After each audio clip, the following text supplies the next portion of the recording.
ഇങ്ങനെയൊക്കെ അമ്മ ഉപദേശം പറഞ്ഞിട്ടല്ലേ ഞാൻ തരുന്ന ജോലിക്ക് പോകാന്നുള്ള അമ്മായിമ്മമാരൊക്കെ തീരുമാനം എടുത്തത്. എന്തായാലും പറ. ബുദ്ധിമുട്ടാണ്. ആ ജോലിക്ക് പോകുന്നതൊക്കെ കൊള്ളാം. മാസം തോറും ശമ്പളം കിട്ടുമ്പോഴുണ്ടല്ലേ മൊത്തം അങ്ങ് അവന്റെ ഈ കൊണ്ട് കൊടുക്കരുത്. നിന്റെ കയ്യിൽ ഒരു കരുതൽ വേണം. നീ ദിവസവും ഇറങ്ങി പോന്നവളാ. നിനക്ക് വണ്ടിക്കൂലിക്ക് വേണം, പല ആവശ്യത്തിനും നിന്റെ കയ്യിൽ കാശ് വേണം. നീ മൊത്തം അവന്റെ ഈ കൊണ്ട് കൊടുത്താലേ പണ്ടത്തെ കൂട്ട് 10ഉം 20ഉം നീ കൈ നീട്ടേണ്ടി വരും അവന്റെ മുമ്പില്. പറഞ്ഞത് കേട്ടല്ലേ?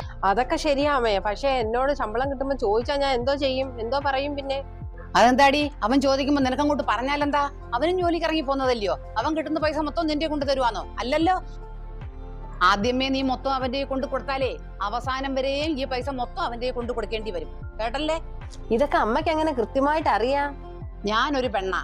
എന്റെ ആവശ്യത്തിന് 10 പൈസക്ക് വേണ്ടിയിട്ട് ഓരോരുത്തരുടെ മുമ്പിൽ കൈ നീട്ടുമ്പോഴുള്ള ബുദ്ധിമുട്ടേ ഞാൻ മനസ്സിലാക്കിയിട്ടുണ്ട്.